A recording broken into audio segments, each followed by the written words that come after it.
teman-teman. Perkenalkan, nama saya Nayla Suci Haryanto dari NIM 202406038 dan rekan saya Aulia Dewi Harta Papua dengan NIM 20240610355. Assalamualaikum warahmatullahi wabarakatuh.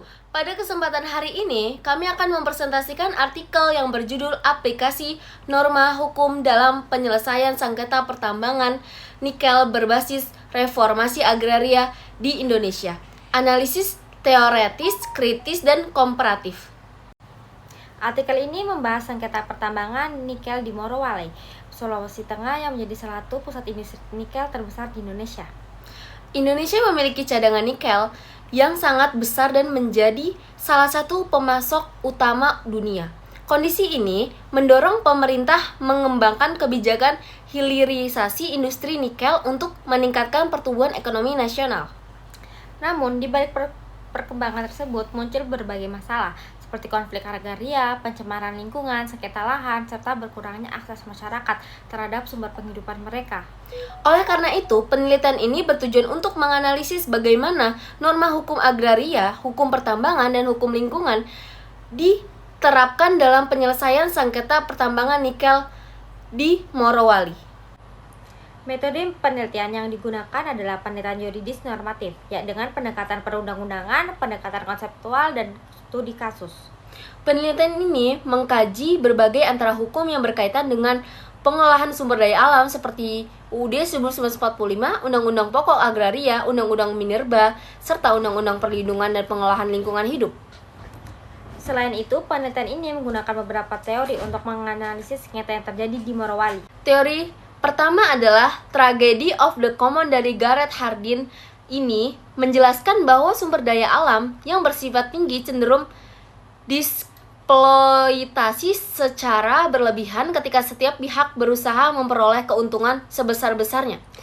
Dalam kasus Morowali, eksploitasi nikel telah menyebabkan penyempitan ruang hidup masyarakat, kerusakan lingkungan, dan munculnya konflik yang berkepanjangan. Teori kedua adalah Governing the Commons dari Eleanor Ostrom. Teori ini menekankan pentingnya partisipasi masyarakat dalam pengelolaan sumber daya alam. Namun, dalam praktiknya, masyarakat Morowali seringkali tidak dilibatkan secara maksimal dalam proses pengambilan keputusan termasuk dalam penyusunan AMDAL yang penetapan wilayah pertambangan. Akibatnya, banyak kebijakan yang dianggap sah secara administratif tetapi tidak memperoleh legitimasi sosial dari masyarakat yang terdampak. Teori ketiga adalah Property Rights Theory atau teori hak kepemilikannya. Teori ini menjelaskan bahwa konflik sering muncul karena adanya ketimpangan antara hak masyarakat yang telah menguasai lahan secara turun-temurun dengan hak formal yang dimiliki perusahaan melalui izin pertambangan. Selanjutnya, norma ini menganalisis 3 norma hukum, yaitu: pertama adalah norma hukum agraria. Secara hukum, tanah harus digunakan sebesar-besarnya untuk kemakmuran rakyat.